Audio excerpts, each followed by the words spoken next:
I need the keys to the Maserati. Does Dr. Brent know? Of course he does. Okay. Okay, then you won't mind signing for it then? Okay, he doesn't know. It's a secret, but I really need those keys. It's just for tonight. I'll be back before 2. Before 1? Sometimes there are only bad choices, but even indecision has consequences. Come on, it's a simple answer.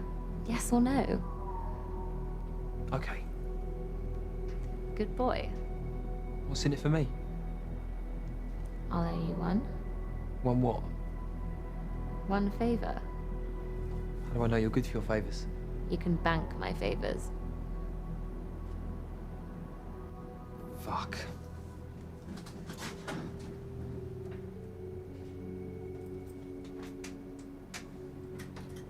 So I've just finished playing Late Shift and I want to talk about this game because it's a very interesting experiment and I think it does have a future if people would invest in it more. But before I digress too much, let's start as always with the negative things. Now, as I'm going through these things, I would like to explain to you what Late Shift is in case you've never played this game or any game like that. Back in the 90s, there was a genre very popular by the name of FMV, full motion video, and these FMV games were basically you watch a movie and at some point you do something and another part of the movie plays, and oftentimes just the difference from when you compare today's games and these games is that basically back in the day they wouldn't use polygons and stuff like that to actually create characters, but oftentimes they would film different outcomes or they would film certain responses, and it would feel like you're playing a movie. Okay, that was basically the idea. It was very successful back then for a while simply because the graphics back then were atrocious, and although we didn't know better, to be quite honest, I never felt like graphics are horrible back in the day when I played it because again we did not know better. But when FMV came, FMV felt like a huge step forward because suddenly we had from these 5 pixels on the screen, we had real looking people, and even then, you know, these recordings were of pretty bad quality, yet still it all really came together nicely, and therefore FMV was very successful for a while, and then it suddenly died out because of course it had a very B movie feel to it. Oftentimes these recordings were made with terrible actors, with people who actually were not actors to begin with, so the voice acting was terrible, the acting was terrible, and at some point we were like, hey, pixels aren't so bad. So this thing kind of died down, but ever since there have been these occasional games that would still use this technology, whether out of nostalgia or to try out something new, and Late Shift is one of those games, and I think that what they have done here is actually very, very nice for several reasons. But before I go with the positives, I want to address again the negatives. Just be aware that, and you are seeing it right now in any case, that this game is essentially a movie and less of a game where you just make choices from time to time and thus change the outcome of the movie, see what's going to happen. So you have to replay it several times to see all the possible chapters because different decisions will take you to different journeys. But one of the biggest problems I have with this is unfortunately that the development of this story is way too fast. So you're going to see how your character transitions from problem to problem just really fast. Everything feels like it's happening too suddenly, and this extends to pretty much every aspect of it. You know, also the way your character changes, because your character at the beginning is kind of a nice guy and stuff. He's a bit mysterious, but you can judge a person by their appearance, and our character does not look or act like a super badass or a person, for example, who would just pick a fight on the street. And of course, you have more control over him, and you can force him to do certain things. But all in all, the development just feels too fast. Nonetheless, it feels like certain things are happening way out of context or way too suddenly. And if this was a real game, essentially in the aspect of a more like a traditional game, you could expect to have a playthrough which would last perhaps 8-9 hours, around that much. You know, even the shortest games nowadays, with some exceptions of course, would go between 4.5 hours if you play it on really easy and stuff like that to 8-9 hours. That would be the average game nowadays, even the shorter average ones, I'd say. So unfortunately here, of course, one playthrough is going to be a lot shorter because what you're essentially viewing is a movie. So I actually regret not having timed it a single time, but I would say between 2 and 3 hours, and that might be generous. I'm not 100% sure, simply because I ended up replaying it several times throughout one evening. And but let's move on to the next negative, and that is that there is a lot of Deus Ex Machina. Now, I do use this expression a lot in my videos, but if you're watching this for the first time, I mean by this one of my videos for the first time, and you do not know what a Deus Ex Machina is, let me just explain. It's essentially a tool for a writer which enables him to get the characters who are not supposed to die, because, for example, they're the main characters of the story, out of a serious jam, which would normally not be the case. And you see this all the time. You see a character is about to be killed or about to die, and suddenly miraculously the most incredible lucky thing happens and the character goes away without getting a scratch. This is essentially a Deus Ex Machina, when the author makes a change, makes a radical thing just so the character does not die, but at the same time they put you in this situation because they want to create suspense, and it's essentially fake danger. And in many movies and stuff, you will actually know that there's no way your character could die here, simply because it's way too early in the movie and this is the main guy. But of course, every now and then we get surprised and there a new one is introduced. But this is not the case here. No, so it's a classical Deus Ex Machina. You feel like something could happen, it doesn't happen, and it totally looks like it would. And this happens multiple times, and it actually is annoying to the point where I was like, come on. And unfortunately, through my first playthrough, I tried to play it as canonically as possible. So I imagined what would this guy do if it was really him deciding. I tried to judge his personality and just answer in a way that seems to be proper for him. In the second playthrough, I tried to play it like myself. So I actually imagined it was me, and then I tried to act according to how I would act, which was very similar to the first playthrough, because in most of these cases you really don't have a choice if you're a normal person. My third playthrough, I tried to act like an idiot and tried to get him killed as soon as possible, and that's where I saw that there were even more Deus Ex Machinas. No matter how stupidly you act, you're always safe. I'm not gonna spoil too much. You can die in the game, but it's not easy, let me say that.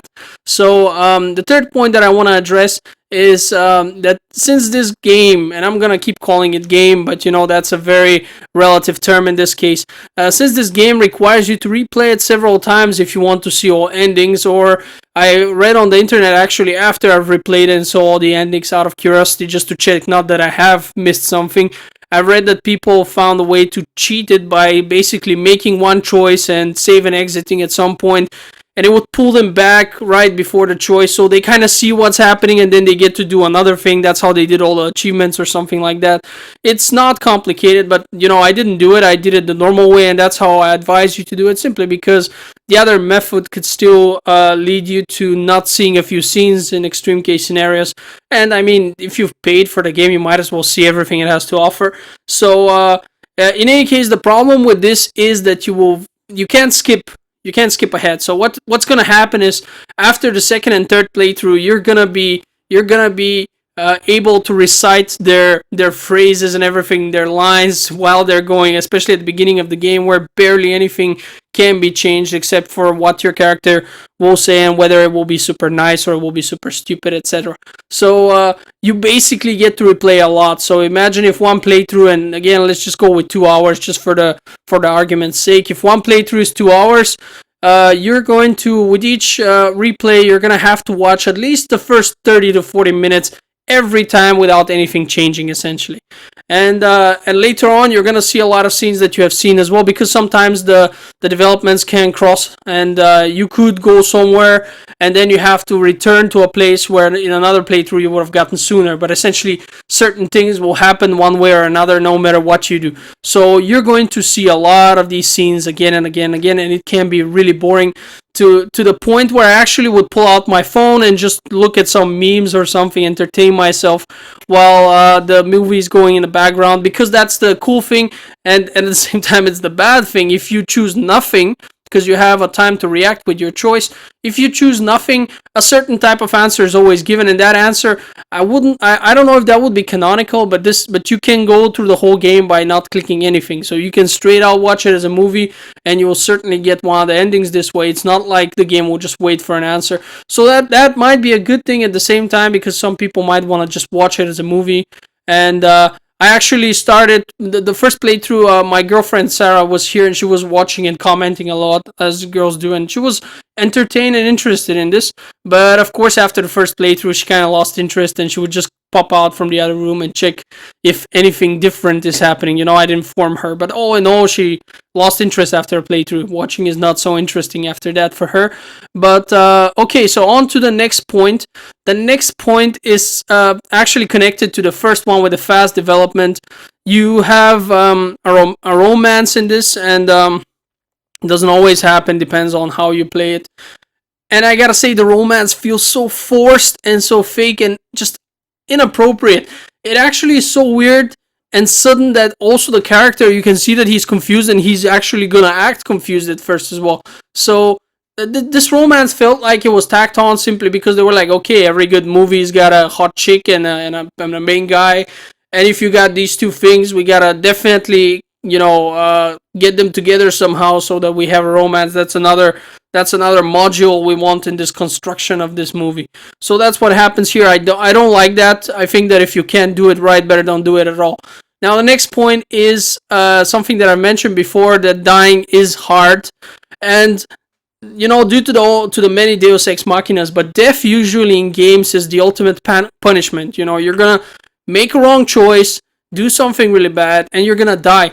And that's something that the old FMV games had a lot of. They would kill you all the time. So you could make a lot of mistakes there and die. And I'm not saying that that's necessarily a good thing, but it did make you feel like you have to play and pay attention.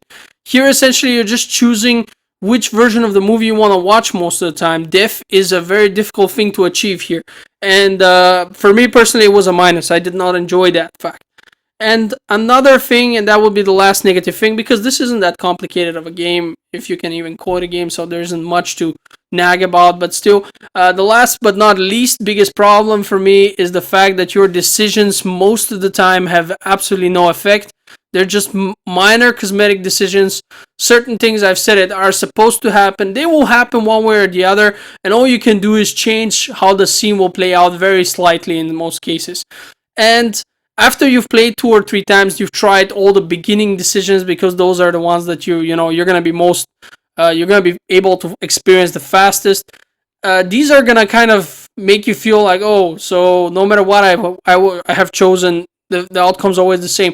I don't know if you guys have played Telltale games, but very often that is exactly the case. They're like, oh, do you want to save this guy? And you try to save him, and he survives only to die like 5 minutes later. Or you don't save him and he dies 5 minutes earlier, but he's always gonna die. For example, The Walking Dead from Telltale. And that is similar here, certain things will happen whether you try to change them or not. So, sometimes it feels like you're just along for the ride, and that is not how a game should be. You should feel like you are, controlling the ride and how it's gonna play out. Now, on to the positive things. The actors actually did a really good job, and also the supporting cast. These guys who are picked here are not famous actors, at least I've never seen any of them, but they actually act very well, and even the ones who are supposed to be Chinese with the heavy Chinese accent and stuff, they all do a very good job. I was very entertained, especially the first time, and it felt like it's a good production. It didn't feel like a cheap, shitty movie. That's what killed the FMV genre in the past. And here you have really good quality. Cinematography is really good. All in all, it feels like a good movie. You could watch this and it's totally worth it. So that was a great thing. Another thing that I liked was that you have multiple endings. Actually, there are 7 endings, and you have several chapters which you will reach depending on your decision. Some of them you'll reach in any case. Others you have to replay the game in a certain way to see. So it took me several playthroughs to see all the chapters and all the endings, and some of them are really interesting and cool. Especially the really good ending is actually kind of difficult to get, because at the end, that's where your choices will matter the most, and that's the part of the game that I like the most. It's just that it's so hard to get to it because you have to watch things that you've already seen 4 or 5 times already, and that can be stressful or annoying. Another thing that I like is that you can use your mouse to play, and you don't need anything else but your mouse, and that is very convenient because I have one of those additional mini keyboards that are wireless. I use it as a remote control when for example, when I'm on the couch or something and I'm looking at the PC and I'm watching something from the PC, so I use it to change the episode, for example, or something else like that. And you can use that to make your decisions from afar. You don't need to be right at the PC. So while this game is not that interactive, that actually plays in its favor if you know how to do it. You could also use a wireless mouse with the same effect. So that's really cool. You don't actually need to be stuck right in front of the PC, and it feels like what it actually is, a very interactive movie. And the last point that I want to make here is the fact that we have a decent story. Yeah, it's full of Deus Ex Machinas, and yeah, there's forced romance in one of the outcomes, etc., etc. But actually, the story is interesting, and the stuff that happens offers enough variety and is done very well through good acting and just all in all, overall really good performance of all the actors. So it is engrossing. It is interesting. It's not that deep because obviously it's not that long. If it was like several really long episodes and stuff, that it would be better. But this is not the first game of this type that I have played recently. I'm thinking of Quantum Break, which essentially also shows you episodes, and they also were of very high quality. And I'd like to think that this thing is not gonna be the end of it, and that we'll see more of these games, because these videos, these episodes, these movie segments are always done very well. As far as I've seen Quantum Break, now this, it was always done very well. And don't get me wrong, I was actually genuinely entertained. And I think that there's still something to be improved here. But all in all, it's definitely a step in the right direction, and I would love to see more of it because it is interesting. It gets us out of this stale standard gameplay that we've seen. Is this a game? No, not really. It's more, like I said, an interactive movie, but it is definitely fun. I enjoyed it, and I would love to see more of it. And I hope you have enjoyed this review. There isn't much more to say. I could go into story and stuff like that, but I'd rather leave it to you because the story is essentially all there is in a game like this, and I don't want to spoil anything for you guys. In any case, check it out if you can, and I would love it if you also take a look at my other reviewing videos or anything else. And thanks for watching, and have a great day.